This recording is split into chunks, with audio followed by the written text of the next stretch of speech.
हमने जो कुछ पढ़ा that was all about pre project activities. Pre project activities से मुराद ये है कि मेरा जब प्रोजेक्ट इनिशिएट होता है, उस प्रोजेक्ट के इनिशिएट होने से पहले आप लोग मतलब हम ऑर्गेनाइजेशंस के अंदर कुछ प्रोसेसेस फॉलो करते हैं, या इवन हम अगर इंडिविजुअली भी कोई प्रोजेक्ट कर रहा है तो हम कुछ चीजें या कुछ स्टेप्स से गुजरते हैं, उसके बाद एक प्रोजेक्ट इनिशिएट होता है। अच्छा, लाइक एक बिजनेस आइडिया किसी के माइंड में आ गया, या कोई लीगल रिक्वायरमेंट आपको नजर आई, या आपके लिए कोई बिजनेस अपॉर्चुनिटी आपको नजर आई, उस बेस पे एक बिजनेस आइडिया या एक प्रोजेक्ट का आइडिया किसी के माइंड में कोई कंसीव करता है। वो आइडिया फिर हम उसको प्रपोजल की शक्ल में लाके उसको एवेलुएट करते हैं कि यार ये आइडिया हमारे लिए फिजिबल है या नहीं है। उसमें हमने फाइनेंशियल फिजिबिलिटी के बहुत सारे एस्पेक्ट देखे थे कि हमारा जो टाइम ऑफ रिटर्न है वो कितनी जल्दी, अगर हम इन्वेस्टमेंट करते हैं तो कितनी जल्दी पैसा रिकवर कर लेंगे, उसके लिए हम पे बैक पीरियड यूज कर लेते हैं। अमाउंट ऑफ रिटर्न अगर देखना हो कितना ज्यादा मुझे पैसा मिलेगा वापस, तो एनपीवी हम चेक कर लेते हैं, इसी तरह पीआई चेक कर लेते हैं। और फिर apart from the financial feasibility, हमने ये भी देखा कि हम environmental feasibility, operational feasibility, technical feasibility, social, cultural, legal, हर तरह की फिजिबिलिटी एक प्रोजेक्ट को अच्छी तरह से, उस प्रपोजल को, आइडिया को खंगालने के बाद फिर हम कहते हैं कि यार हाँ, अब मेरा ख्याल है कि हमें ये प्रोजेक्ट करना चाहिए। लेकिन इसका सबका जितनी भी फिजिबिलिटीज हैं उन सारों के, लाइक अगर मैं कहूँ, बैक एंड पे जो सबसे इंपॉर्टेंट फैक्टर है वो ये है कि this proposal should be aligned with the strategic objectives of the organisation, या strategic objective of the individual, right. ये बुनियादी चीज है, अगर कुछ स्ट्रेटेजिक ऑब्जेक्टिव के साथ अलाइंड है, उसके बाद ही हम बाकी चीजें उसकी चेक करेंगे। अगर कोई चीज जितनी ही अट्रैक्टिव क्यों ना हो जाए, अगर वो मेरे स्ट्रेटेजिक ऑब्जेक्टिव्स के साथ अलाइंड नहीं है, तो फिर हम उस प्रोजेक्ट को नहीं करते। बहरहाल, इन सारी प्री प्रोजेक्ट प्रोजेक्ट स्टार्ट होने से पहले की जितनी भी एक्टिविटीज हैं, जब वो कंप्लीट हो जाती हैं, तो उसके बाद हम एक प्रोजेक्ट को इनिशिएट करते हैं। और जब प्रोजेक्ट इनिशिएट होता है, it is done generally through a formal document. और उस डॉक्यूमेंट को हम क्या कहते हैं? Project charter. Charter. Charter. Project charter, right. So यहाँ पे आके मेरा प्रोजेक्ट इनिशिएट होता है थ्रू अ प्रोजेक्ट चार्टर। तो ऑब्वियसली हम ये कहते हैं कि प्रोजेक्ट इनिशिएशन का ये पार्ट ही है। जब आप डेवलप प्रोजेक्ट चार्टर करते हो, प्रोजेक्ट चार्टर को जो आप बना रहे होते हो या लिख रहे होते हो या डेवलप कर रहे होते हो, तो it's kind of a part of initiating process. और at the end of the day you get an authorization, a formal authorization of the project through a project charter। और उसके अंदर आपको प्रोजेक्ट मैनेजर भी अपॉइंट हो जाता है, right. अच्छा, इसी तरह इनिशिएटिंग में फिर कुछ और काम है। कुछ हमारे जो की स्टेक होल्डर्स हैं, उनको हम मेंशन कर देते हैं, इसी चार्टर के अंदर उनका जिक्र हो जाता है। और उसके अलावा भी हम स्टेक होल्डर्स को आइडेंटिफाई करते हैं। और हम ना सिर्फ आइडेंटिफाई करते हैं, बल्कि उन स्टेक होल्डर्स को क्लासिफाई भी करते हैं। क्लासिफाई करने से क्या मुराद है? मे बी मेरे प्रोजेक्ट पे कुछ 20, 30, 40, 50 या 100 के करीब स्टेक होल्डर्स हो। अब मैं एज अ प्रोजेक्ट मैनेजर सारे स्टेक होल्डर्स को हर वक्त अपने साथ लेके नहीं चल सकता, राइट। साथ लेके चलने से मुराद कि मैं उन सबको इक्वल अटेंशन नहीं दे सकता। तो हम ये चाहते हैं कि यार वो कौन से स्टेक होल्डर्स हैं जिनको सिर्फ रिपोर्ट्स भेज देना काफी है। वो कौन से स्टेक होल्डर्स हैं जिनको सिर्फ एक इंफॉर्मेशन पास कर देना काफी है। वो कौन से स्टेक होल्डर्स हैं जिनको बहुत क्लोजली मॉनिटर करना पड़ेगा मुझे। वो कौन से स्टेक होल्डर्स हैं जिनको मुझे हर सूरत में उनको I need to keep them satisfied, right. So ताकि मतलब for the purpose of prioritisation of the stakeholders, कि मुझे कौन से स्टेक होल्डर्स जो हैं वो मेरे लिए ज़्यादा इंपॉर्टेंट है, और कौन से स्टेक होल्डर्स हैं जिनको मैं अगर मतलब किसी हद तक उनको मैं इग्नोर भी कर देता हूँ, बेसिक रिक्वायरमेंट्स उनकी पूरी कर देता हूँ, तो भी काफ़ी है। तो इसलिए हम अपने स्टेक होल्डर्स को आइडेंटिफाई भी करते हैं और क्लासिफाई भी करते हैं। और आपने लाजमी ये पढ़ा होगा, ये क्लासिफिकेशन ऑफ स्टेक होल्डर्स, इसके लिए ग्रिड यूज होता है या एक मैट्रिक्स यूज होती है। कैन समवन टेल मी वो क्या है? Power interest grid. और interest power rate. And right, हाँ, this power is one of the trust. Grids. Very very right, this is one of the grids, right. इसके अलावा और भी हैं, वो आप इंशाल्लाह कमिंग लेक्चर्स में, कमिंग कोर्सेज में कहीं ना कहीं आपको कोई ना कोई पढ़ाता रहेगा। होपफुली मैं भी आपको शायद ये किसी स्टेज पे जाके थोड़ा सा इसका आइडिया दूं, अगर अगर इफ टाइम परमिटेड ऑब्वियसली, ठीक है। अच्छा, जब हम स्टेक होल्डर्स आइडेंटिफाई कर लेते हैं ना, तो उसके बाद हम प्लानिंग में एंटर होते हैं, राइट? हम अपने पूरे प्रोजेक्ट को प्लान करना चाहते हैं। अब ये जो प्लानिंग है ऑब्वियसली ये कितनी डिटेल में प्लानिंग करनी है, ये डिपेंड करता है एक मेजर फैक्टर पे। बहुत सारे फैक्टर्स पे करता है, लेकिन उनमें से एक फैक्टर ये है कि मेरी प्रोजेक्ट लाइफ साइकिल क्या होगा और मेरी डेवलपमेंट अप्रोच क्या होगी। I hope you remember that, और you must have studied it in FOPM कि development approach and project life yes cycle sir. क्या है। Have you studied, right? अच्छा, इसका मतलब ये है, आपने वहां पे पढ़ा होगा कि अगर तो मेरी रिक्वायरमेंट्स क्लियर हैं, सब कुछ मुझे, या आप कह लें कि 80% या मोस्ट ऑफ द रिक्वायरमेंट्स मुझे प्रोजेक्ट की क्लैरिटी है, तो उस केस में it is easier for you to plan the whole project right up front. बिल्कुल स्टार्ट में ही आप सारे प्रोजेक्ट को प्लान कर लेते हो, ऐसे ही है ना? अच्छा, अगर ये प्रेडिक्टिव लाइफ साइकिल कहलाता है, या इसको हम प्लान ड्रिवन अप्रोच भी कहते हैं, इसी को वाटरफॉल भी कहते हैं, इसी को ट्रेडिशनल भी कहते हैं, इसी को सीक्वेंशियल भी कहते हैं, इसी को लीनियर भी कहते हैं, राइट? सो ये वो ट्रेडिशनल अप्रोच थी जो प्रोजेक्ट मैनेजमेंट में पहले यूज होती थी, और हर जगह जहाँ पर, क्योंकि प्रोजेक्ट्स जो हैं वो बड़े ट्रेडिशनल वे में हम चीज़ों को हैंडल करते हैं। अभी भी जो प्रोजेक्ट्स जिनकी रिक्वायरमेंट्स क्लियर है, उनके लिए हम प्रेडिक्टिव लाइफ साइकिल ही यूज करते हैं। अच्छा, ऐसे प्रोजेक्ट्स जहाँ पे रिक्वायरमेंट्स क्लियर ना हो, रिसर्च एंड डेवलपमेंट का प्रोजेक्ट्स हैं, आईटी के बहुत सारे सॉफ्टवेयर के प्रोजेक्ट्स हैं, वहाँ पे requirements most of the time हमें उतनी क्लियर नहीं होती।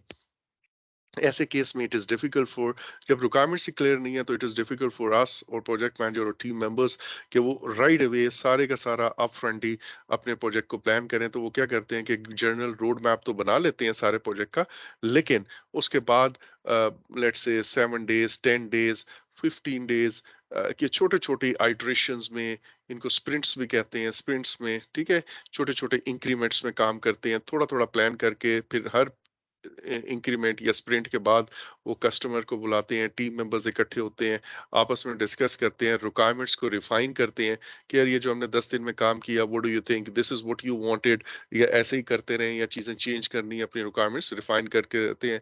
फिर अगले 10 दिन का टास्क सोचते हैं, और फिर काम करके फिर आते हैं कि यार अब देखें इन 10 दिनों में हमने ये बनाया, सो क्या आपको यही चाहिए था या और कुछ चेंजेस चाहिए। सो इस तरह हम आहिस्ता आहिस्ता चीजों को प्लान करके चलते हैं। सो दैट मीन्स प्लानिंग हम करते तो जरूर हैं, लेकिन जो डिटेल ऑफ प्लानिंग है, it would depend upon the development life cycle and obviously project life cycle and the development approach that we are going to use. Predictive के case में हम मोस्ट ऑफ द प्रोजेक्ट पूरे का पूरा plan करने की कोशिश करते हैं स्टार्ट में ही, एग्जीक्यूशन में जाने से पहले। और मेरे पास एडेप्टिव अप्रोचेस हैं, जिसके अंदर हमारे पास 3 मेन अप्रोचेस हैं एडेप्टिव के अंदर। एक को हम आइटरेटिव कहते हैं, एक को इंक्रीमेंटल कहते हैं, एक को एजाइल कहते हैं, राइट?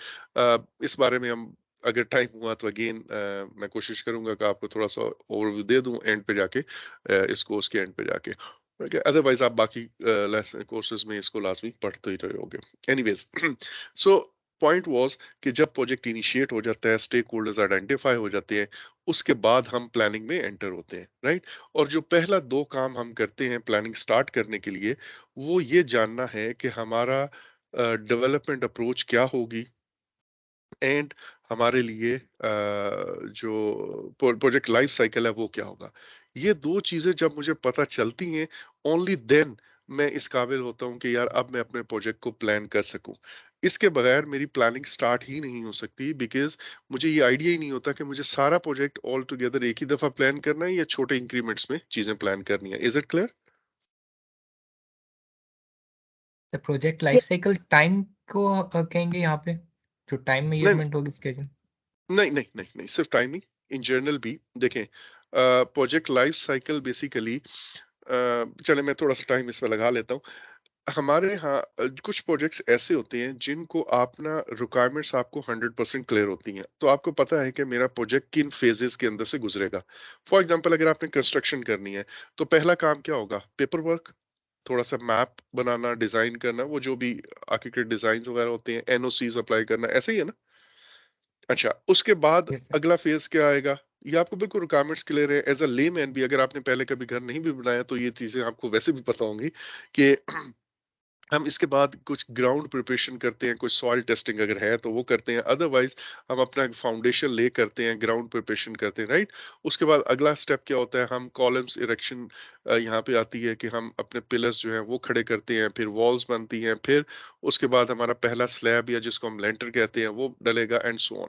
यू सी, अब ये जो चीजें हैं, मेरा प्रोजेक्ट किन मराहिल, किन स्टेजेस से गुजर रहा है, ठीक है? जब ये हो जाएगा, ग्रे स्ट्रक्चर खड़ा हो गया, तो फिर अगला काम हम साथ में would work, electric work work, plumbing work ये भी स्टार्ट कर देते हैं। फिर आखिर पे पेंट वर्क और फिनिशिंग वाला काम शुरू हो जाते हैं, पॉलिशिंग शुरू हो जाती है, राइट? सो अब सॉरी, क्योंकि मुझे प्रोजेक्ट की सारी रिक्वायरमेंट्स क्लियर हैं, सारी से मुराद मोस्ट ऑफ द थिंग्स मुझे प्रोजेक्ट के ऊपर क्लैरिटी होती है, तो मेरा जो life cycle of the project है, वो इन फेजेस से, इन स्टेजेस से गुजर के आखिर पे मैं एक सिंगल डिलीवरी देता हूँ पूरे प्रोजेक्ट की, राइट? मेरा आखिर पे एक बना बनाया घर पूरे का पूरा मुझे मिल जाता है। Is it clear? तो जो मेरा प्रोजेक्ट लाइफ साइकिल है, basically it determines the stages और phases through which your project would pass. अच्छा, अब ये जो स्टेजेस और फेजेस हैं जिनमें से मेरा प्रोजेक्ट ने गुजरना है, इसको मैं life cycle of the project कहता हूँ। इसके पीछे ना असल में इंशाल्लाह आप जब सेकंड सेमेस्टर में अगर स्केजुलिंग मैंने आपको पढ़ाया, प्लानिंग एंड स्केजुलिंग, तो उसमें या जिसने भी पढ़ाया, यू विल स्टडी दिस कि ये जो मेरे पास डिफरेंट स्टेजेस हैं, इसकी वजह से मेरा जो प्रोजेक्ट बनाने का अंदाज है वो भी बदल जाता है, राइट? जिसको हम डेवलपमेंट अप्रोच कहते हैं, वो भी बदल जाती है। जब मेरे पास रिक्वायरमेंट क्लियर होती है, तो हम अपने प्रोजेक्ट को ऑलमोस्ट एक ही दफा सारा काम करते हैं। छोटे मोटे माइनर रीवर्क होंगे, यार ये चीज सही नहीं बनी, इसको थोड़ा सा गिरा के दोबारा सही कर दो, इस किस्म के माइनर रीवर्क जरूर होते हैं, लेकिन हमारा प्रोजेक्ट इस तरह आगे चलता चला जाता है, राइट? और आखिर पे एक सिंगल डिलीवरी कस्टमर को मिल जाती है।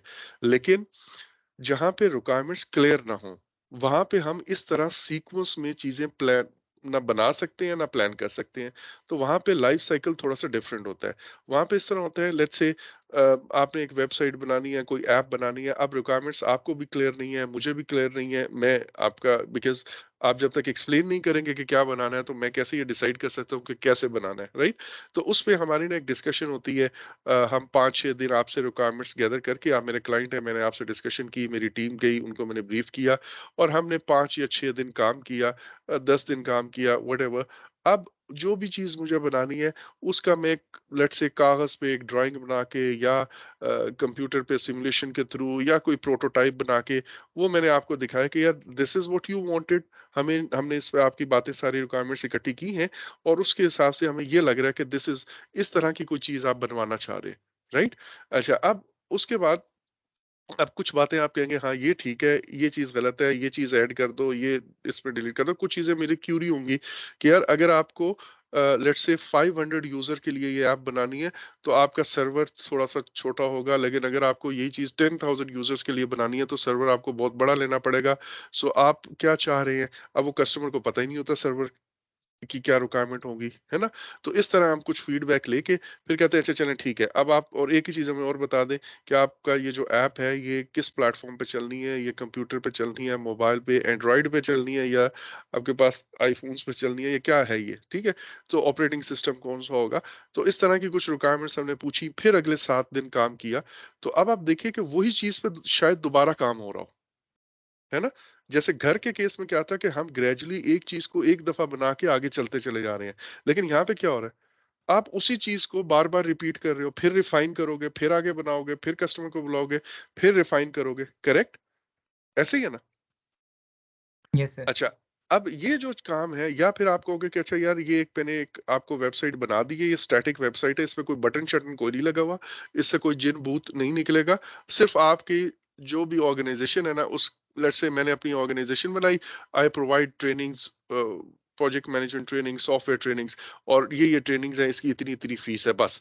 अब उन्होंने कॉन्टैक्ट करना है तो नीचे सिर्फ़ फ़ोन नंबर लिखा हुआ, तो पहले गो में मैं आपको बस एक इतना सा हिस्सा बना के दे दूँगा और आप उससे अपना काम शुरू कर देंगे। फिर बाद में उसके अंदर मैं मज़ीद फीचर्स ऐड करता जाऊँगा, कोर्स रजिस्ट्रेशन किसे कैसे करनी है, फिर आगे मज़ीद 1 महीने बाद एक और फीचर ऐड हो जाएगा, ऑनलाइन पेमेंट्स का कैसे है। तो अब इस केस में मेरा प्रोजेक्ट एक दफ़ा में नहीं बन रहा है जैसे यहाँ पे है ना? इसमें बार-बार मैं एक ही काम को रिपीट करता होता हूँ या मैं सिर्फ एक हिस्से को पहले पूरा फोकस करके बना लेता हूँ और उसको शुरू कर देता हूँ और बाकी हिस्सों पे मैं फिर फीडबैक लेता रहता हूँ और फिर बार-बार काम करता रहता हूँ। तो अब ये जो लाइफ साइकिल है इसमें बहुत ज़्यादा रिपिटिशन हो रही होती है। Is it clear? यस इसमें सर। हम हाँ, ठीक है, ये इंशाल्लाह अगर टाइम परमिटेड तो हम इसमें बड़ी डिटेल में मैं आपको लेक्चर स्लाइड्स के थ्रू एक्सप्लेन भी कर दूँगा अगर अपनी कॉर्स की क्लास में या फिर हम इसको मतलब ऑब्वियसली सेकंड सेमेस्टर में तो हमने पढ़ना ही है इसको डिटेल में। सो एनीवेज़ पॉइंट हियर इज़ कि देखें जब आपको रिक्वायरमेंट्स क्लियर होती है ना, तो प्लानिंग आप स कोशिश करते हैं कि मैक्सिमम प्लानिंग पूरी की पूरी जितनी मुमकिन हो कर लें। अच्छा, अगर रिक्वायरमेंट्स क्लियर नहीं है, तो फिर हम छोटे-छोटे इंटरवल्स में प्लान करते हैं, राइट? और ये चीज़ हमारी गवर्न करती है कि हमारी डेवलपमेंट अप्रोच क्या है और हमारी जो प्रोजेक्ट का लाइफ साइकिल है, वो क्या है? उसकी बेस पे हम ये डिसाइड करते हैं कि प्लानिंग एक ही दफ़ा सारी करनी है या छोटे-छोटे टुकड़ों में करनी है। Is it clear? Yes sir. अच्छा, सर जी, अच्छा सो दैट मीन्स जब हम प्लानिंग शुरू करेंगे तो पहले 2 चीज़ें जो हमारे लिए जानना ज़रूरी हैं, वो यही 2 चीज़ें हैं, जो डेवलपमेंट अप्रोच वो क्या है और इसके बाद मेरे पास सॉरी जो लाइफ साइकिल है, प्रोजेक्ट लाइफ साइकिल वो क्या है और डेवलपमेंट अप्रोच क्या है। जब ये 2 चीज़ें बन जाती हैं, तो फिर उसके बाद हम एक लंबी-चौड़ी प्लानिंग एफर्ट शुरू करते हैं। ये प्लानिंग के अंदर बहुत ज़्यादा प्रोसेसेस हैं जो हम परफॉर्म करते हैं, बहुत लंबे चौड़े प्रोसेसेस हैं एंड इंशाल्लाह मैं इसके लिए एक lecture soon I will be recording a lecture for you वो मैं first semester and second semester दोनों के लिए इकट्ठा मैं शेयर कर दूंगा। वो लेक्चर आपको बताएगा कि प्लानिंग जो है हमारे कितने ज़्यादा प्रोसेसेस हैं जो प्लानिंग के अंदर हम परफॉर्म करते हैं, right? There are number of processes that we need to do. However उनको करने का एक तरीका है, वो तरीका भी मैं आपको ऑब्वियसली एक्सप्लेन कर दूंगा। हम कुछ प्लानिंग करते हैं स्कोप से रिलेटेड, कुछ प्लानिंग हम करते हैं स्केड्यूल से रिलेटेड, कुछ प्लानिंग हम करते हैं कॉस्ट से रिलेटेड, कुछ प्लानिंग हम करते हैं क्वालिटी से रिलेटेड, कुछ प्लानिंग हम करते हैं रिसोर्सेज से रिलेटेड, कम्युनिकेशन से रिलेटेड, देन रिस्क मैनेजमेंट से रिलेटेड, देन हम प्रोक्योरमेंट से रिलेटेड प्लानिंग करते हैं, फिर हम स्टेक होल्डर से रिलेटेड करते हैं। सो बहुत ज़्यादा प्लानिंग के प्रोसेसेस हैं यहाँ पे पड़े हुए, ठीक है? और उनको करने का एक ख़ास तरीका है और वो मैं इंशाल्लाह आपको पढ़ाऊँगा ज़रूर। उससे आपको अच्छी खासी क्लैरिटी मिल जाएगी पूरे प्रोजेक्ट मैनेजमेंट की। लेकिन उन सारे जो हम प्लानिंग के ये जितने भी काम कर रहे हैं, इन सारों का एक ही मकसद है। एक ही मकसद है कि यार ये सारी प्लानिंग करके ना eight the end of the day मेरे पास एक कॉम्प्रिहेंसिव किस्म का एक डिटेल्ड प्रोजेक्ट मैनेजमेंट प्लान आ जाए, राइट? और ये जो प्रोजेक्ट मैनेजमेंट प्लान होगा, ये ऐसा हो कि जिसको सब एग्री भी कर लें एंड ऐसा हो जो प्रैक्टिकली पॉसिबल भी हो। दैट मीन्स इसको हम ये कहते हैं कि एक agreed upon and realistic project management plan मुझे मिल जाए। पूरी प्लानिंग एफर्ट का ये जितने भी मैंने आपको प्लानिंग की चीजें बताई है ना, इस पूरी की पूरी प्लानिंग एफर्ट का एक ही मकसद है कि at the end of the day मुझे एक पूरा कॉम्प्रिहेंसिव किस्म का realistic and agreed upon project management plan मिल जाए। Is it clear? Yes sir. Sir I have a question please. जी मैम। सर हम लोग ये कि आप ये बता रहे हैं कि हमारे पास at the end of the day एक मैनेजमेंट प्लान आ जाए, तो हमने ये पढ़ा था हम डिफरेंट मैनेजमेंट प्लान्स बनाते हैं, जैसे रिसोर्स मैनेजमेंट प्लान हो गया हम्म, या हमारे पास प्रोक्योरमेंट मैनेजमेंट प्लान। तो हम ये मतलब जो आखिरी मैनेजमेंट प्लान होगा, क्या उसमें ये सारे सेक्शंस होंगे, ये सारे डॉक्यूमेंट्स उस जी जी ओवरऑल जी ma'am. Project bill management bill plan का बिल हिस्सा होंगे? Very right ma'am. मैम आपका नाम क्या है ma'am? Sorry, what's this? Sir Mariam, Mariam Abbasi. अच्छा, मरियम अब्बासी का एक मार्क लिख लीजिएगा सीआर, बाकी मैं आपको बाद में एक्सप्लेन करता हूँ, ठीक है? अच्छा, मैं अभी इसके बाद मेरा अगला पॉइंट यही है तो आपको ये थैंक यू सारा सर। आपके क्वेश्चन का आंसर मिल जाएगा। ओके, लिसन नाउ होता क्या है, मैं आपको अभी फिलहाल के लिए आप बस ये पॉइंट याद रखें। फॉर नेक्स्ट 2 टू 3 मिनट्स में मैं इंशाल्लाह वो पॉइंट एक्सप्लेन करता हूँ जो आपने पूछा है। अच्छा, आपने ये जितनी भी हमारी प्लानिंग की एफर्ट हो रही है, जितने भी प्रोसेसेस हैं, उन सारों का मकसद एक है कि आखिर पे मेरे पास एक कॉम्प्रिहेंसिव किस्म का प्रोजेक्ट मैनेजमेंट प्लान मिल जाए, ठीक है? और वो प्रोजेक्ट मैनेजमेंट प्लान ऐसा हो जो रियलिस्टिक भी हो और एग्रीड अपॉन भी हो, सब स्टेक होल्डर्स उसको माने भी, और सो दैट इसके बाद देखें जब ये प्लान अप्रूव हो जाएगा ना, तो फिर आगे हमने एग्जीक्यूशन में जाना है।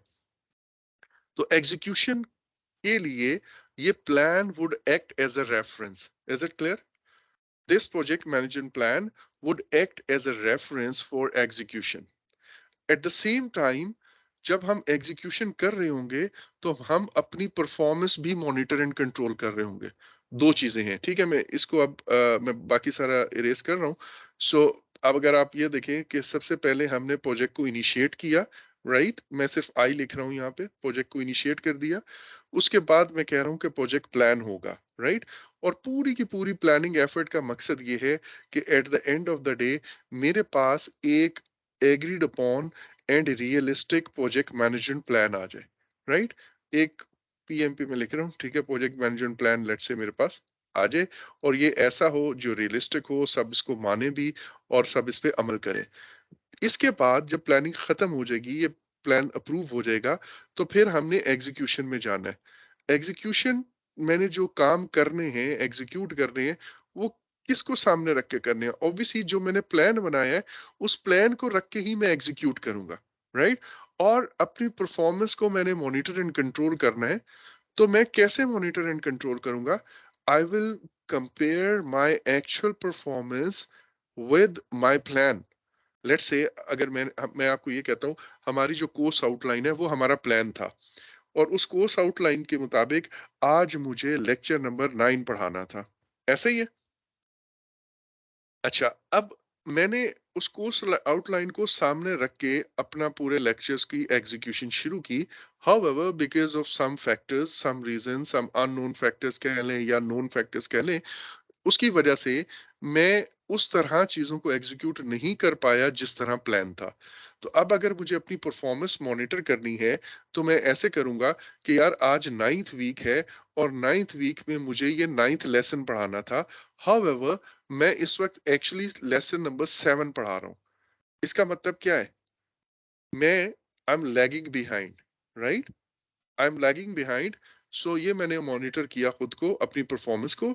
और अगर मुझे अपनी परफॉर्मेंस को इम्प्रूव करना है, उसको कंट्रोल करना है, ये जो गैप आ रहा है, ये जो वेरिएंस आ रही है, इसको मुझे खत्म करना है, तो मुझे कोई कंट्रोल एक्शन, कोई इम्प्रूवमेंट जो है वो करनी पड़ेगी, सो दैट मैं ये जो मेरे प्लान और एक्चुअल परफॉर्मेंस में वेरिएंस आ रही है, गैप आ रहा है, ये कवर हो जाए। Is it clear? Is it clear? Yes, sir. Yes. Yes, Okay, sir. right. So that means this plan would act as a reference for execution as well as for monitoring and controlling. अच्छा, अब मैं अपनी discussion को फिर वापस अपने project management plan पे लेके आता हूँ। मैंने आपको ये कहा कि इनिशियली ना, ये प्लान बिल्कुल एक ब्लैंक फोल्डर है। ये जो बार बार मैं किताबचा सा बनाने की कोशिश कर रहा हूँ, it's a blank folder, right. In the beginning it's just a blank folder. इसके अंदर बहुत सारी चीजें ऐड ऑन होती हैं, और वो जो चीजें ऐड होती हैं वो क्या क्या है, वो मैं अभी आपको थोड़ी देर में लिखवाऊंगा, और आप इसका काइंडली साथ साथ नोट लेते रहिएगा। अच्छा, अभी सबसे पहले दो चीजें तो इसमें ऐड होंगी। वो कौन सी दो चीजें हैं? मैंने उसका बिल्कुल स्टार्ट में जिक्र किया। व्हाट डू यू थिंक वो दो चीजें कौन सी होंगी इस ब्लैंक फोल्डर में आके लगेंगी? उसके बाद मेरी प्लानिंग डिसाइड होगी कि प्लानिंग करनी कैसे है। सर एक तो चार्टर What- होगा, प्रोजेक्ट चार्टर। चार्टर तो इनिशिएटिंग के वक्त हो गया था ना, हम प्लानिंग की बात करें। अभी थोड़ी देर पहले मैंने जिक्र किया, उनका बड़ी डिटेल में जिक्र किया। Sir life management cycle plan के डेवलपमेंट अनुसार है। अप्रोच। हाँ, वेरी गुड। नहीं, डेवलपमेंट अप्रोच। लुक, सबसे पहले आपने अपना project life cycle and development approach decide करनी है। ये दो चीजें इसके अंदर लिखेंगे आप, या ऐड होंगे इसके अंदर। Got it? दो चीजें कौन कौन सी हैं? ठीक है सर, समझ आ गया। है ना, development approach and life cycle. Life cycle. ये दो चीजें मुझे पता चलेंगी, तो फिर मैं आगे चल सकूंगा प्लानिंग के लिए। Is it clear? अच्छा, जब हम ये काम कर लेते हैं, ये दो चीजें पता चल जाती हैं, तो फिर उसके बाद हम एक ना, ये जो बिगर प्लान है जिसको हम प्रोजेक्ट मैनेजमेंट प्लान कहते हैं, इसके अंदर 12 सब्सिडरी प्लान्स, 12 छोटे छोटे प्लान्स लगते हैं जाके, राइट। 12 सब्सिडरी प्लान्स इस प्रोजेक्ट मैनेजमेंट प्लान का हिस्सा बनते हैं जाके। अभी जो मैम ने क्वेश्चन किया था, ये उसका आंसर है। होगा क्या कि यहाँ पे, ये मैं आपको फिर किसी वक्त इंशाल्लाह और डिटेल में भी बताऊंगा, लेकिन अभी यूं समझिए कि मेरे पास ये स्कोप है, तो स्कोप मैनेजमेंट प्लान एक बनेगा, और यहाँ पे एक और प्लान भी बनेगा जिसको हम रिक्वायरमेंट मैनेजमेंट प्लान कहते हैं। इन दो का नाम आपने लाजमी अभी याद रखना है। एक है स्कोप मैनेजमेंट प्लान और दूसरा क्या है, रिक्वायरमेंट मैनेजमेंट प्लान। ये प्लान मुझे बताएगा कि मैंने स्कोप की प्लानिंग कैसे करनी है, मैंने रिक्वायरमेंट्स कैसे गैदर करनी है, मैंने स्कोप का ब्रेकडाउन स्ट्रक्चर कैसे बनाना है, ये अब आपने पढ़ लिया हुआ है WBS आई गेस, FOP में पढ़ लिया होगा, है ना। अच्छा, WBS कैसे बनाना है, ये सारी गाइडलाइंस कि मुझे स्कोप को प्लान कैसे करना है, रिक्वायरमेंट कैसे गैदर करनी है, स्कोप स्टेटमेंट कैसे लिखनी है, WBS कैसे बनाना है, और इसी तरह यहाँ पे स्कोप को वैलिडेट कैसे करना है, स्कोप को कंट्रोल कैसे करना है, ये सारी की सारी गाइडलाइंस इन प्लान में लिखी होगी। उसके बाद ये दो प्लान्स हैं, scope management plan and requirement management plan. ये कंट्रोल के लिए चेंज मैनेजमेंट प्लान तो अलग से नहीं बनाएंगे? वो चेंज मैनेजमेंट प्लान एक और चीज है, वो भी है, लेकिन स्कोप को कंट्रोल करने के लिए यहाँ पे स्कोप मैनेजमेंट प्लान में डायरेक्शंस होंगी। करेक्ट। मैं अभी आपको ना इंशाल्लाह मैं आपको कह रहा हूँ कि इसके काफी डिटेल लेक्चर आप लोगों को चाहिए होगा, लेकिन change management plan is something else, मैं अभी उस पर भी आता हूँ। अच्छा, ये आपको बात समझ आ गई कि एक स्कोप मैनेजमेंट प्लान बनेगा और वो स्कोप से रिलेटेड मुझे जो भी प्रोजेक्ट के ऊपर काम करना है, रिक्वायरमेंट्स गैदर करनी है, मुझे स्कोप स्टेटमेंट लिखनी है, मुझे WBS बनाना है, मुझे कंट्रोल स्कोप करना है, मुझे वैलिडेट स्कोप करना है, इन सारों के लिए मेरी गाइडलाइंस जो है वो मुझे इन प्लान से मिलेंगी। उसके बाद मेरे पास एक प्लान बनेगा स्केड्यूल मैनेजमेंट प्लान। ठीक हो गया।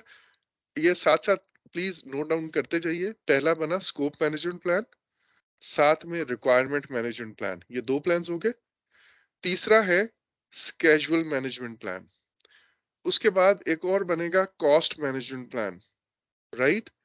फिर एक और बनेगा, उसको हम कहते हैं resources management plan, communication management plan, sorry मैं क्वालिटी स्किप कर गया हूं, quality management plan, risk management plan, procurement management plan and stakeholder engagement plan. मैं दोबारा बोल देता हूँ।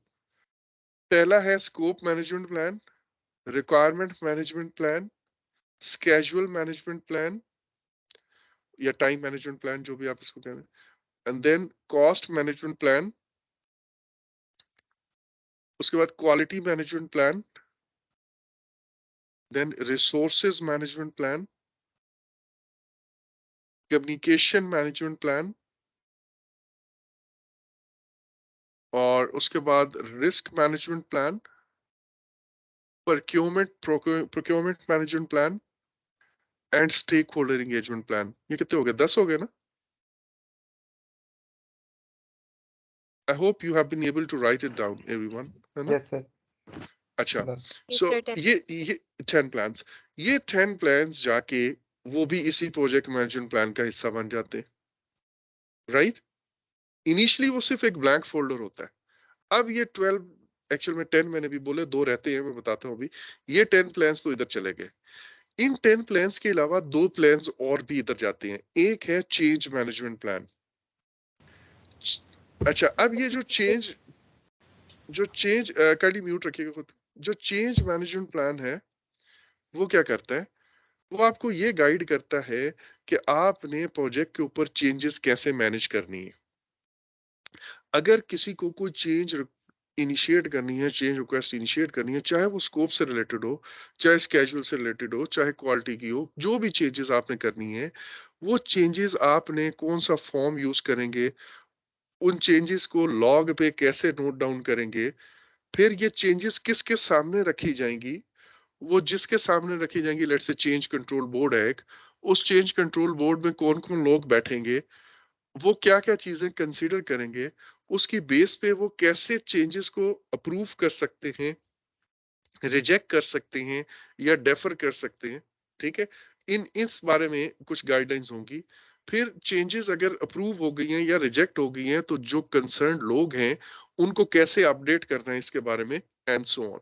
सो ये सारे का सारा प्लान चेंज मैनेजमेंट प्लान के अंदर लिखा जाता है। ये सारी की सारी गाइडलाइंस होंगी। अच्छा, इसके अलावा इमरजेंसी चेंज प्रोसीजर्स भी लिखते हैं। For example change management plan के अंदर ना जनरली आपने लिखा हुआ है कि हम हर मंडे को एक मीटिंग करेंगे, उसमें उस हफ्ते की जितनी चेंज रिक्वेस्ट आई हुई है उनको हम एवेलुएट करेंगे और उस पर डिसीजन देंगे। बट व्हाट इफ आपने आज मंडे को मीटिंग की और एक बहुत इमरजेंसी चेंज आ गई है, वो हमें इमीडिएट उस पर डिसीजन देना है बाय वेंसडे, तो अब आप अगले मंडे का वेट नहीं करोगे। ऑब्वियसली ये प्रोसीजर फिर कैसे होगा, इमरजेंसी चेंजेस को हैंडल करने के लिए भी आप इसके अंदर गाइडलाइन दोगे, and this would be called as change management plan. Is it clear? Yes sir.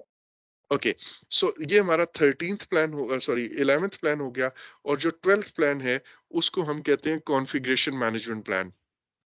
Configuration management plan से क्या मुराद है? मेरे प्रोजेक्ट के ऊपर आप, ये आपको सामने नजर आ रहा है, ये जो प्रोजेक्ट मैनेजमेंट प्लान है इसके अंदर ही 12 प्लान्स है, ऐसा ही है ना? और भी बहुत कुछ है, लेकिन 12 प्लान्स तो सामने आपको इसके अंदर नजर आ रहे हैं। अच्छा, इसके बाद कुछ 30 प्लस डॉक्यूमेंट्स भी होंगे, रिस्क रजिस्टर होगा, अजम्पशन लॉग होगी, चेंज लॉग होगी, स्टेक होल्डर रजिस्टर होगा, लेसन रजिस्टर होगा, there would be too many other documents in that on the project. Correct? Agreed? अच्छा, अब इन सारों के अंदर सर ये सब मेरे पास, डॉक्यूमेंट्स भी जो है प्रोजेक्ट मैनेजमेंट प्लान के अंदर नहीं होंगे? वो नहीं नहीं नहीं नहीं वो प्लान, डॉक्यूमेंट्स प्लान का हिस्सा नहीं होंगे, ठीक है? लेकिन प्रोजेक्ट के ऊपर बेशुमार डॉक्यूमेंट्स बनते रहते हैं, ये आपको पता है। करेक्ट? अच्छा, अब इन डॉक्यूमेंट्स की कॉपीज बहुत सारे स्टेक होल्डर्स के पास होगी। एक एग्जांपल अगर हम छोटी सी ले लें, छोटी सी एग्जांपल है वो ये कि मैंने कोर्स आउटलाइन बनाई, मेरे साथ 2 टीचर्स और ये सब्जेक्ट पढ़ा रहे हैं, उनको मैंने शेयर की, मैंने अपने स्टूडेंट्स के साथ शेयर की, जो हमारे वीकेंड कोऑर्डिनेटर हैं उनके साथ शेयर की, बिकॉज उन्होंने क्लासरूम्स अरेंज करनी है। अच्छा, उसके बाद वो कोर्स आउटलाइन मैंने अपने प्रोग्राम मैनेजर से शेयर की, मैंने अपने एचओडी से शेयर की, एक रिकॉर्ड मैंने यूनिवर्सिटी के अंदर रखा, क्वालिटी डिपार्टमेंट को दिया। अब ये कॉपीज उसी एक एक कोर्स आउटलाइन की कॉपीज हर किसी के पास है। अच्छा, अब कोई डिसीजन मैं करता हूं, मैं कोई इसके अंदर चेंज इंट्रोड्यूस कर देता हूं, ठीक है? कोई भी चीज मैं चेंज कर देता हूं, और वो चेंज आधे लोगों को पता चलती है, आधों को पता ही नहीं चलती है। आधे लोगों के डॉक्यूमेंट्स, वो जो कोर्स आउटलाइन है उसमें मैं अपडेट कर देता हूँ, आधे लोगों को पता ही नहीं चलता। तो होगा क्या, इससे एक कंफ्यूजन क्रिएट हो जाएगी। कुछ लोग मेरी टीम मेंबर्स जो प्रोजेक्ट के होंगे, वो किसी और पुराने वर्जन ऑफ द प्लान पे काम कर रहे होंगे, या किसी डॉक्यूमेंट के पुराने वर्जन के मुताबिक काम कर रहे होंगे, और मैं और बाकी कुछ लोग शायद हम एक अपडेटेड वर्जन पे काम कर रहे होंगे। ऐसे ही है ना?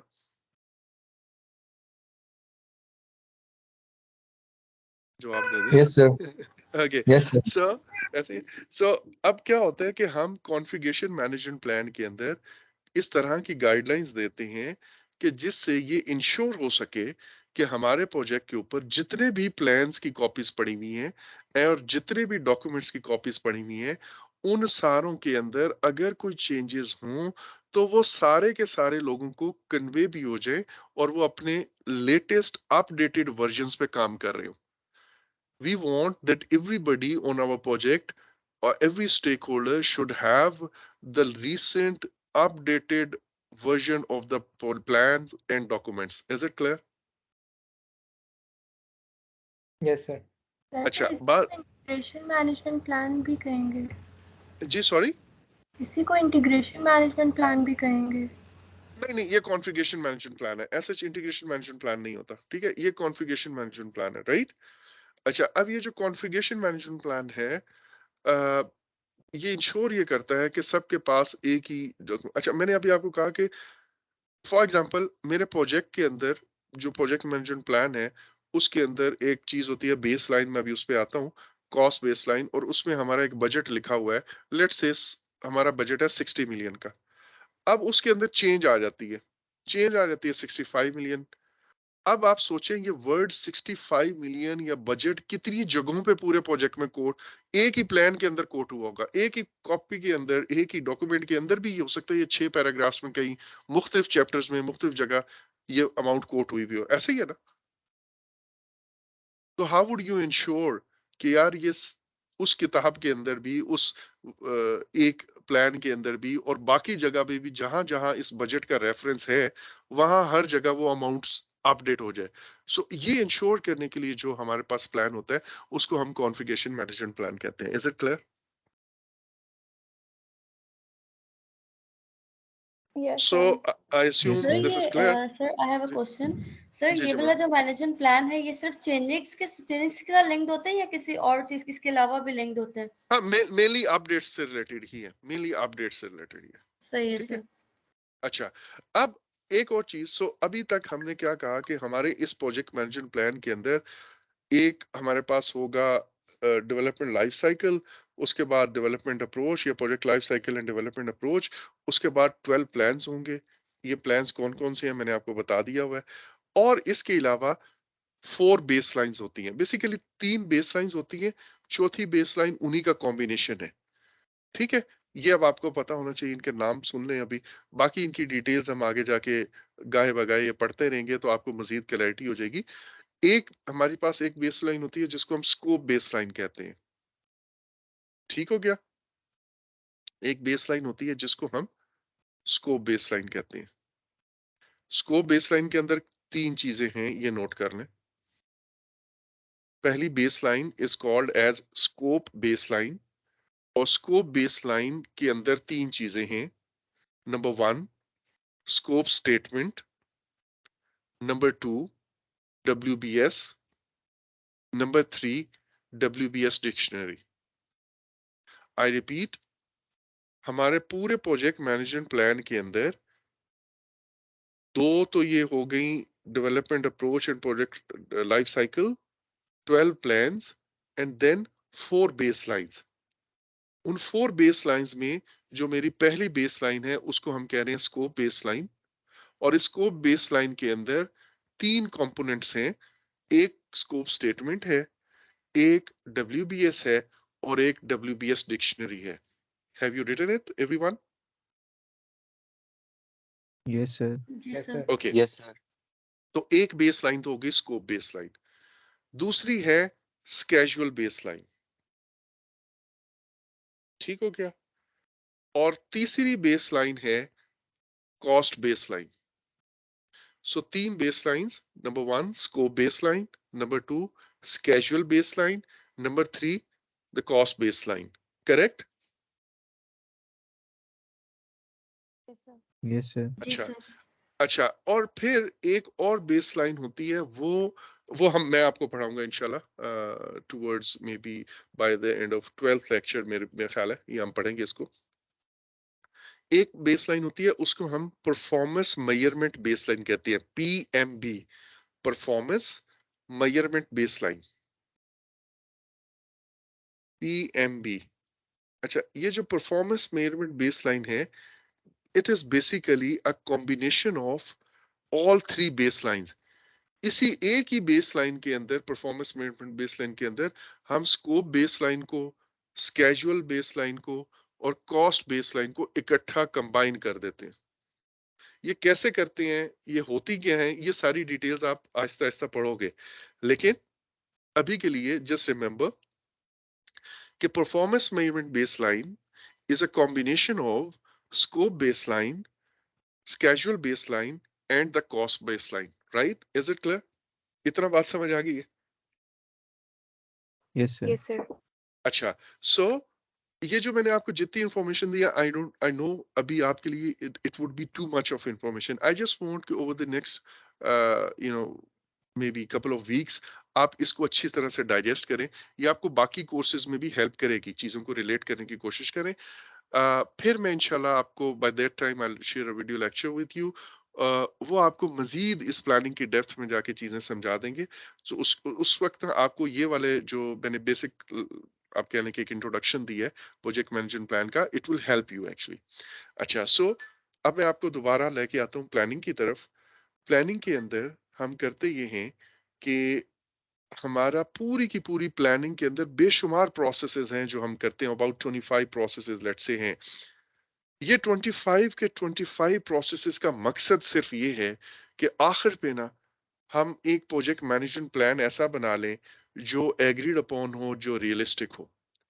इस प्रोजेक्ट मैनेजमेंट प्लान के अंदर 2 चीजें तो ये हो गई, development approach and project life cycle, ये पहले दो चीजें पता चलेंगी, उसी हिसाब से हम प्लानिंग करेंगे।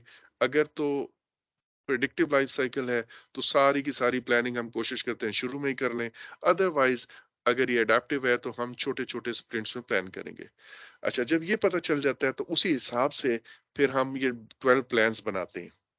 जब ये प्लान्स बन जाते हैं तो उन प्लान्स को सामने रखते हुए, ये इतना सिंपल नहीं है जैसे मैं जितना जल्दी ये कर रहा हूँ, लेकिन अभी के लिए आपके लिए काफी है कि वो प्लान्स बनाते हैं। उसके बाद फिर हम 3 बेस लाइन्स जो हैं वो फाइनल करेंगे, ठीक है? उसमें एक बेस लाइन जो है वो स्कोप बेस लाइन कहलाती है, दूसरी वाली बेस लाइन वहाँ पे उसको हम स्केड्यूल बेस लाइन कहते हैं, तीसरी वाली बेस लाइन को हम कॉस्ट बेस लाइन कहते हैं, और एक और चौथी बेस लाइन है, बाज़ लोग इसको अलग गिनते हैं, बाज़ लोग कहते हैं यार ये तो उन्हीं 3 का कॉम्बिनेशन ही है ना। तो उन 3 बेस लाइन्स को अगर मैं कंबाइन कर लूँ तो उसको परफॉर्मेंस मेजरमेंट बेस लाइन्स कहते हैं। Is it clear to everyone? बस इतना। Yes, Yes, sir. sir. Okay, great.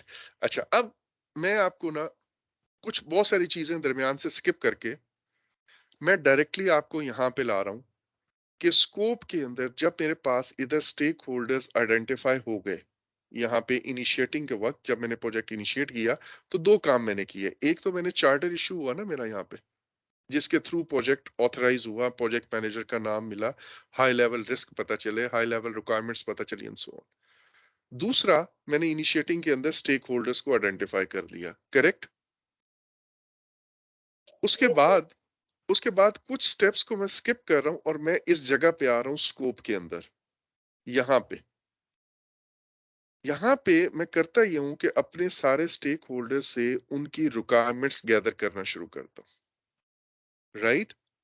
मैं अपने स्टेक होल्डर से उनकी रिक्वायरमेंट्स इकट्ठी करना शुरू करूंगा। इसको हम कहते हैं collecting the requirements. Collect requirements एक प्रोसेस है जिसमें we gather requirements from the stakeholders जो हमने पीछे आइडेंटिफाई किए थे। अच्छा, अब इसके अंदर हम जो चीज बना रहे हैं सिर्फ उसकी रिक्वायरमेंट्स नहीं है, मींस सिर्फ प्रोडक्ट की रिक्वायरमेंट्स नहीं है, बल्कि नॉन प्रोडक्ट रिक्वायरमेंट्स जो है वो भी आती हैं, शामिल होती हैं इसमें।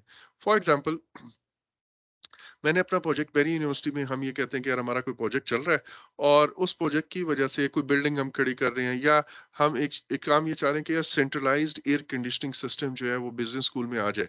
ओके फाइन, आ जाए। उसके लिए मैं ये कहता हूँ कि यार मैं क्लासरूम, हम क्लास ले रहे हैं और अचानक जो है ना प्रोजेक्ट टीम एंटर होती है, कहते हैं भाई क्लास छोड़ दें, आप बाहर चले जाएं, हमने यहाँ पे ऊपर छत सीलिंग जो है वो लगानी है, या जो ट्रंकिंग है एसी की वो इंस्टॉल करनी है, या वो साथ वाली क्लास में और थोड़े लेके शुरू में और हम लोग क्लास नहीं ले पा रहे। अब इसमें प्रॉब्लम क्या आ रहा है? इसमें प्रॉब्लम ये आया कि हमारा जो उनकी प्रोजेक्ट टीम थी या प्रोजेक्ट मैनेजर थे, उन्होंने शायद हमारे डिपार्टमेंटल हेड से उनकी रिक्वायरमेंट्स पूछी नहीं। अगर वो पूछते तो हमारे एचओडी शायद या बिजनेस स्कूल के प्रिंसिपल उनको कहते कि भाई जब भी किसी भी फ्लोर पे आपने काम शुरू करना हो तो हमें उसका 1 हफ्ता पहले प्लान दे दें, सो दैट अब हमारी जो क्लासेस हैं हम उसको किसी और बिल्डिंग में शिफ्ट कर दें अगले हफ्ते की क्लासेस को। सो अब आप देखें ये रिक्वायरमेंट एज सच, एसी की कूलिंग कितनी होनी चाहिए, उसके इलेक्ट्रिकल फीचर्स क्या होने चाहिए, ट्रंकिंग के क्या, एग्जॉस्ट के क्या सिस्टम होने चाहिए, पावर सप्लाई के क्या उससे इसका कोई लेना देना नहीं है।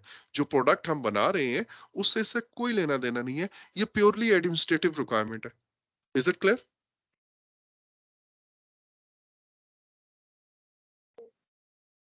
Right, but this requirement is required. अगर जब तक हमें ये रिक्वायरमेंट पता नहीं चलेगी तो प्रोजेक्ट मैनेजर काम सही तरह से प्लान नहीं कर पाएगा। अच्छा, इसी तरह ट्रांसपोर्ट ऑफिसर कहता है कि भाई आपको जब भी वो सामान लाने के लिए ट्रक चाहिए होगा, you need to inform me at least let's say 24 hours before you need transport. मैं 4 घंटे के नोटिस पे आपको गाड़ी अरेंज नहीं करके दूंगा।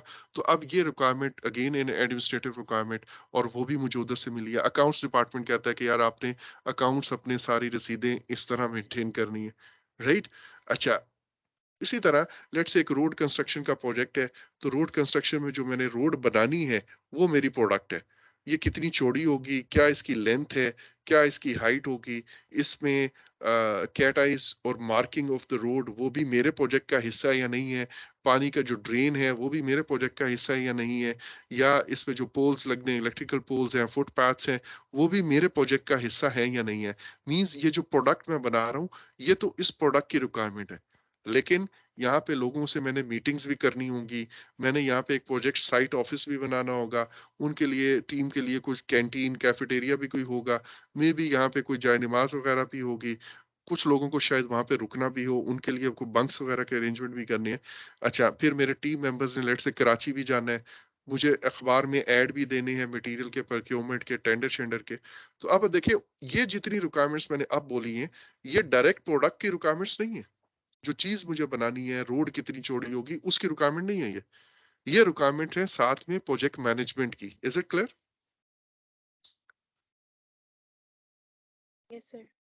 राइट, सो ये सारी रिक्वायरमेंट्स हम गैदर कर लेंगे और इन रिक्वायरमेंट्स को गैदर करके हम एक जगह लिख लेंगे।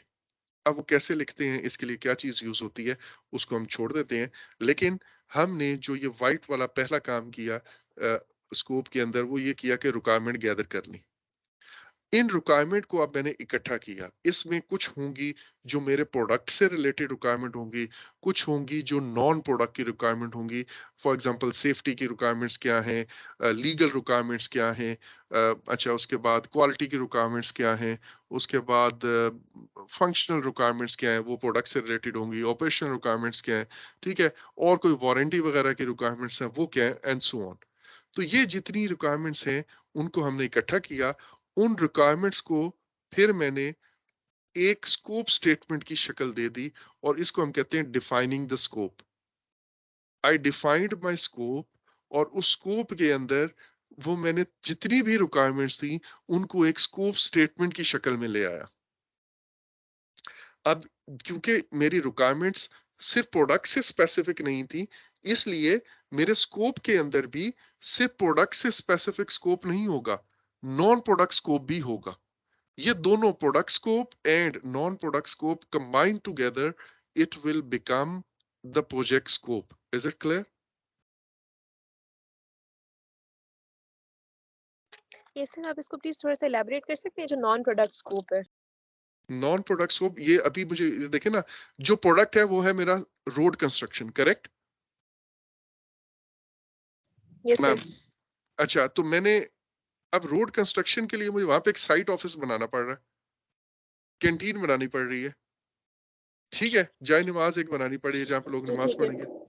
अब ये तो प्रोडक्ट की रिक्वायरमेंट्स तो नहीं है कि सड़क कितनी चौड़ी होगी, जी सड़क सर, समझ कितनी आ रही है। बड़ी है ना, तो ये नॉन प्रोडक्ट स्कोप है। अच्छा, इसी तरह अब आप सोचें कि जहाँ पे बड़े प्रोजेक्ट्स हैं, सी पैक के बहुत सारे प्रोजेक्ट्स हैं, प्रोजेक्ट टीम मेंबर्स वो शंघाई जाना है, मुझे मीटिंग के लिए चाइना जाना है, तो उसका वीजा की कोई प्रोसेसिंग है, कोई एयर टिकट बुकिंग है, वहां पे होटल के अंदर स्टे है, 4-4 5-5 दिन की ट्रैवलिंग है, तो भाई ये सारी रिक्वायरमेंट्स का सड़क की रिक्वायरमेंट्स से तो कोई लेना देना नहीं ना, करेक्ट? सो जी जी जी जी, ठीक है सर, लेकिन समझ लेकिन लेकिन उस पे रिसोर्सेज लग रही हैं, उस पे टाइम लग रहा है, उस पे पैसा भी लग रहा है, सो वो हमें प्लान में शामिल करना है। वरना तो हम बड़े अजीब सा प्लान बना देंगे, हमारे ख्याल में 6 मंथ में भाई सड़क बन जाएगी, लेकिन उसमें हमने ना मीटिंग्स की कॉस्ट डाली है, ना मीटिंग्स का टाइम डाला है, ना ट्रेवल टाइम डाला है, ना होटल का स्टे डाला है, कुछ भी नहीं डाला, तो फिर जाहिर है मेरा प्रोजेक्ट लेट ही होगा। हमें समझ नहीं आएगी यार प्रोजेक्ट लेट क्यों हो रहा है। लेट इसलिए हो रहा है कि आपने वो जिस पे अच्छा खासा टाइम लगना है और पैसे लगने हैं, उस फैक्टर को तो कंसीडर ही नहीं किया हुआ। डन? यस अच्छा, सर। सो अच्छा, अब हमने क्या किया, जो रिक्वायरमेंट्स कलेक्ट की, उन रिक्वायरमेंट्स को फिर हमने स्कोप, इसको कहते हैं डिफाइन स्कोप, स्कोप को डिफाइन करना। हमने अपना उन रिक्वायरमेंट्स को सामने रखते हुए स्कोप डिफाइन कर लिया। जब स्कोप डिफाइन हो गया तो वो हमें एक स्कोप स्टेटमेंट उससे मिलती है, और ये स्कोप स्टेटमेंट बेसिकली आपको मैंने कहा था ना, स्कोप बेसलाइन में 3 चीजें हैं। क्या क्या चीजें हैं 3? मैंने अभी थोड़ी देर पहले लिखवाया स्कोप बेसलाइन में। स्कोप स्टेटमेंट स्टेटमेंट है, WBS है, एग्जैक्टली WBS एग्जैक्टली, तो यहां से देखें कि स्कोप स्टेटमेंट आ गई हुई है, और इसके अंदर मेरे पूरे प्रोजेक्ट का स्कोप है, जिसमें प्रोडक्ट का स्कोप भी है और नॉन प्रोडक्ट स्कोप भी है, सर करेक्ट? एक्सक्लूजन्स भी तो होंगी। हाँ, वो भी होंगी, बहुत कुछ होगा, ठीक है, लेकिन इसके अंदर प्रोडक्ट का स्कोप भी है एंड नॉन प्रोडक्ट स्कोप भी है, करेक्ट? अच्छा, अब जब मेरे Yes, पास sir. ये स्कोप, जब मेरे पास ये स्कोप बन जाता है तो फिर आगे क्या? फिर हम ये करते हैं, उस स्कोप को ब्रेक डाउन करते हैं, जिसको हम, एक प्रोसेस है जिसका नाम है create WBS, create WBS।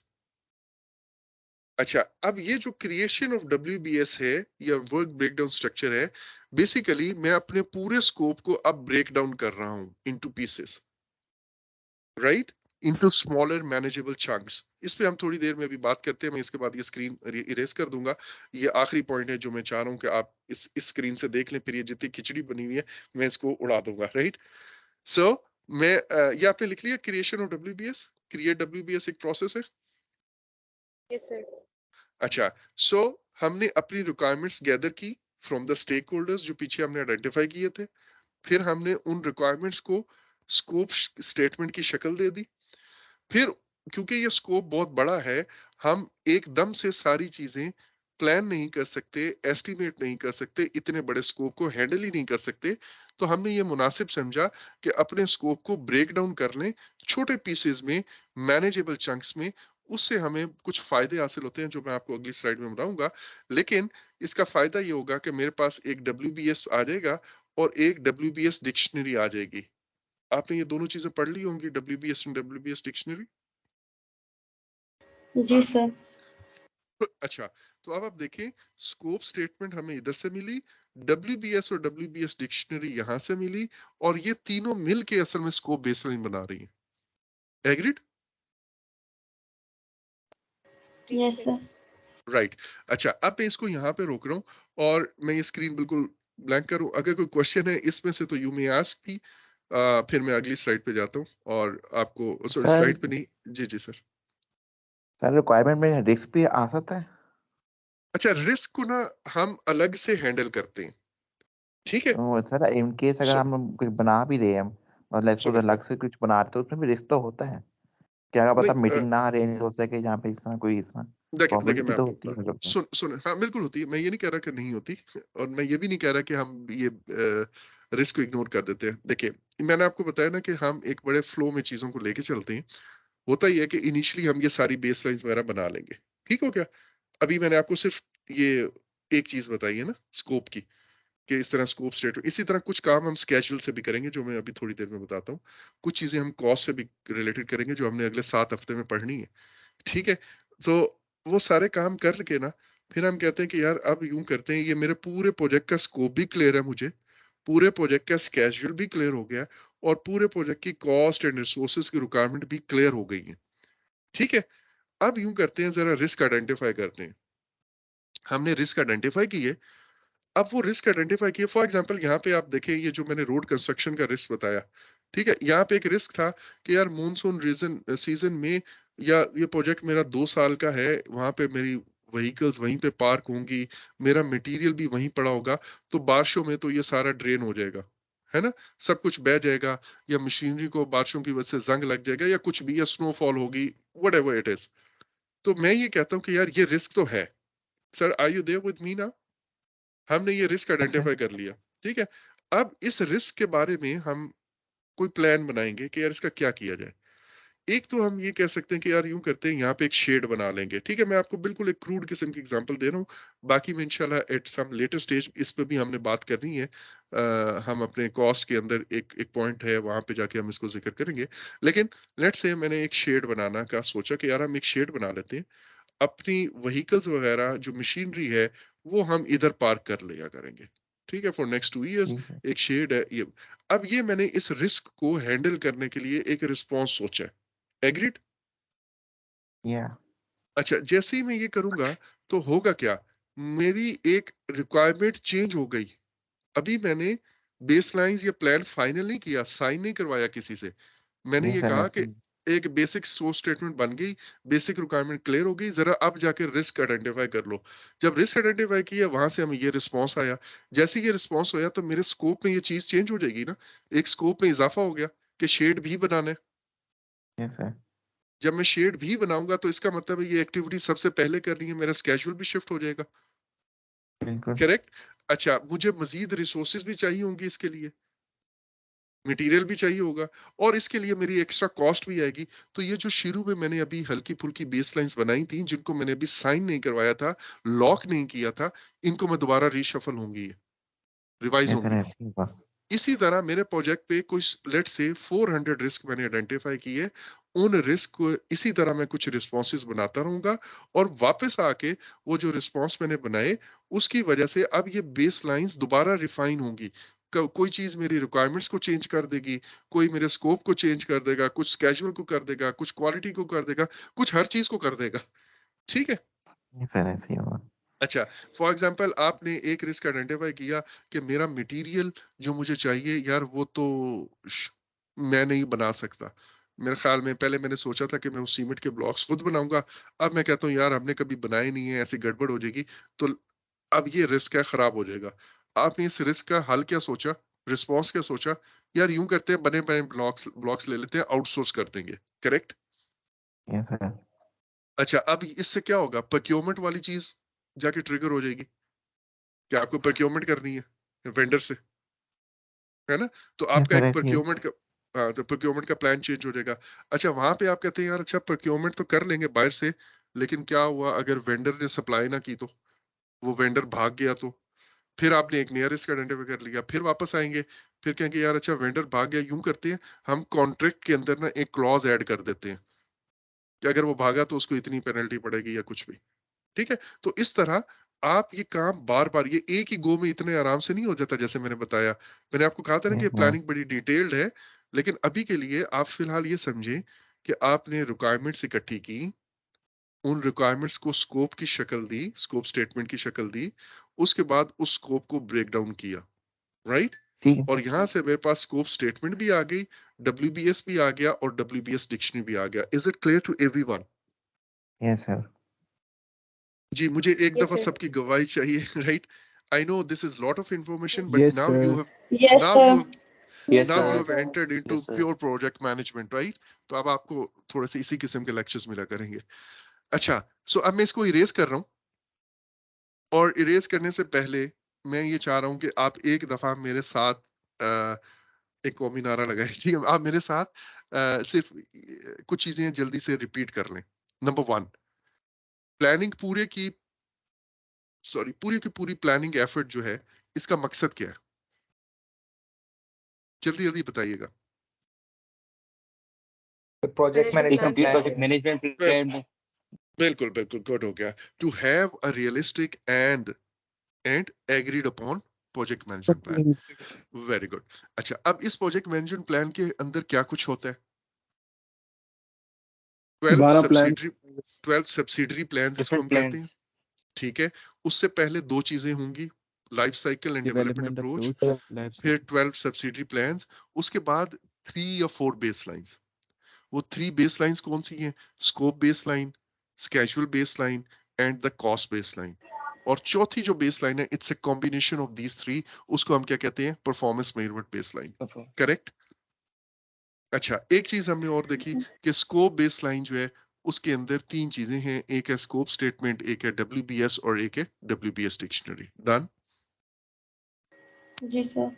Yes sir. चले, अब मैं अगली स्लाइड पे जाता हूँ, और अब हम जो चीजें पढ़ रहे हैं ये क्योंकि हमारे आज के लेक्चर का Yes, हिस्सा sir. है, इसलिए ना थोड़ा सा अब आपने ये जितना मैंने बताया ये ओवरऑल प्रोजेक्ट मैनेजमेंट का एक छोटा सा ओवरव्यू था। बिकॉज नाउ अगर आपको याद हो कि मिड टर्म से पहले हमने प्रोजेक्ट स्टार्ट ही नहीं किया था, अभी हम प्रोजेक्ट सिलेक्शन मेथड्स पढ़ रहे थे। अब मेरा प्रोजेक्ट स्टार्ट हो गया, तो मैं डायरेक्टली कॉस्ट पे नहीं जाता। इनफैक्ट कॉस्ट से पहले मुझे कुछ आपको बैकग्राउंड समझाना है कि यार कॉस्ट पे आप कैसे पहुंचे, क्योंकि अब हमारा सब्जेक्ट है प्रोजेक्ट कॉस्ट मैनेजमेंट। तो कॉस्ट पे आप कैसे पहुंचेंगे, कहाँ से आएंगे, मैं सिर्फ वो स्टेजेस आपको जरा क्विकली बताना चाह रहा हूँ। अच्छा, पहली बात ये, हमने अभी जो बात की थी कि प्रोजेक्ट मैनेजमेंट प्लान है या हम प्लानिंग कर रहे हैं। प्लानिंग के अंदर मैंने कहा बाकी चीजों को फिलहाल आप बेशक भूल जाएं, हम एक खास पॉइंट से शुरू करते हैं, दरमियान से ना एक जगह है, वहां से मैं शुरू कर रहा हूँ इस काम को। और उसमें मैंने कहा कि पहला काम ये कीजिए कि रिक्वायरमेंट्स कलेक्ट कर लें। दूसरा काम इसके बाद क्या करेंगे? उन रिक्वायरमेंट्स को क्या करेंगे? स्कोप लिख लेंगे। सर वेरी स्कोप गुड, लिख लेंगे। स्टेटमेंट उसको स्कोप स्टेटमेंट की लिख तो लेंगे, उसको स्कोप स्टेटमेंट की शक्ल दे देंगे, फिर उस स्कोप को क्या करेंगे, ब्रेक डाउन करेंगे, ब्रेक है ना। डाउन करेंगे। अच्छा, अब ये है WBS का प्रोसेस।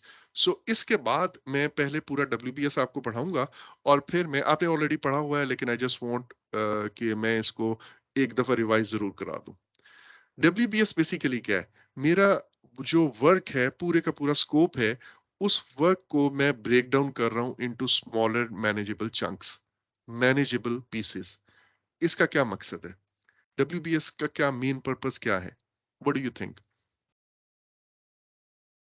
ताकि हम एस्टिमेट्स वगैरह लगा सके, कॉस्ट के, रिसोर्सेज के, डिफरेंट एस्टिमेट्स वगैरह, टाइम वगैरह के एस्टिमेट्स वेरी लगा गुड, सके। Very good, this is one of the easy to reasons, और understand, easy to easy to understand, और understand some very sir good, ताकि हम सारी प्रोजेक्ट की सारी निटी-ग्रिटीज की जो है वो डिटेल्स भी पढ़ सकें और साथ उनकी कॉस्ट वगैरह भी देख सकें। Very good. आपको कौन पढ़ा रहा है ये FOPM? मैं नमस्कार, असरा, हाँ, दैट्स इट, माशाल्लाह, गुड। मैम सो बिल्कुल ठीक है, आपको कुछ बेसिक्स हैं उनका बिल्कुल पता है, राइट। मैं आपको एक और एंगल से यही चीजें, आपने ठीक कहा है, मतलब आप में से किसी ने गलत नहीं कहा, मैं एक और एंगल से यही चीजें बोलता हूँ। मैं ये कहता हूँ कि यार, मेरे पास ना जब पूरे का पूरा प्रोजेक्ट का स्कोप होता है, तो मैं उसको अच्छे से ना प्लान कर सकूंगा, क्योंकि ये बहुत बड़ा काम है।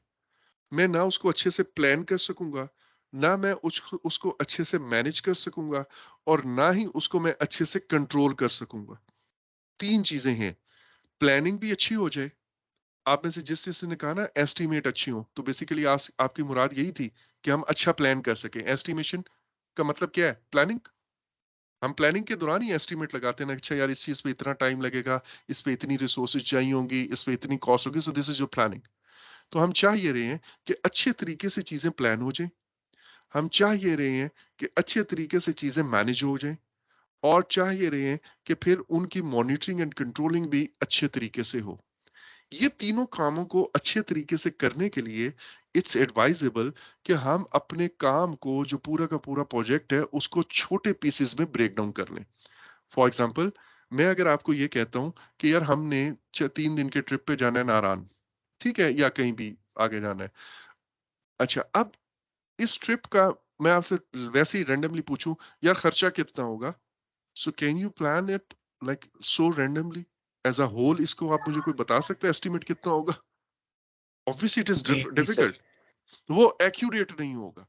अगर मैं इसको ब्रेक डाउन कर लेता हूँ, इसी काम को मैं ब्रेक डाउन कर लेता हूँ, यार यूं करते हैं, अच्छा ट्रिप को ना जरा ब्रेक डाउन करते हैं। अब ब्रेक डाउन करने के दो तरीके हैं, जो मैं थोड़ी देर में बताऊंगा। मैं अभी एग्जांपल दोनों की दे देता हूं, लेकिन इस पर मजीद डिस्कशन करेंगे। एक तो ये कि अच्छा यार, हमारा इस काम के अंदर एक तो है ट्रांसपोर्टेशन, ट्रिप जो 3 दिन का जाना है, एक है ट्रांसपोर्ट, राइट। अच्छा, एक है अकोमोडेशन, वहां पे रहाइश का कुछ खर्चे होंगे या एस्टिमेट्स चाहिए होंगे, और क्या क्या होगा बाय द वे, अब आप बताएं। खाने पीने ओके, का, बिल्कुल ठीक है, फूड या मील्स कर लेते हैं, ठीक हो गया। अच्छा, और सिर्फ खाना पीना सोना है? क्लोथिंग, वो तो आप अपनी अपने लाएंगे ना। फर्स्ट ठीक है, aid. First aid first aid अच्छा, यहाँ ठीक है, चलें फर्स्ट एड कर देते हैं भाई। कोई एंटरटेनमेंट कोई नहीं रखनी, कोई फोटोग्राफी, एंटरटेनमेंट, सर कोई एक्टिविटीज, फोटोग्राफी, कोई एक्टिविटीज या कुछ भी म्यूजिक। Fun, right. चलें कुछ भी ऐड कर लें, ठीक है। सो अब आप देखिए, now it would be easier for you to take you to plan this thing. ऐसे ही है ना, आपने ब्रेक डाउन कर लिया, अब आपको अच्छे से एस्टिमेट मिल जाएंगे। अच्छा यार, ट्रांसपोर्ट का भी अब आप देखें, ट्रांसपोर्ट को मजीद ब्रेक डाउन करते हैं।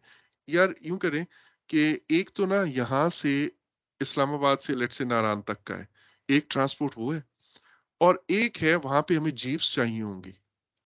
Got it. अगर मैं अब मजीद इसका ब्रेक डाउन लूंगा, तो आप देखिए मेरे पास प्लानिंग ज्यादा बेहतर हो रही है, इजंट इट।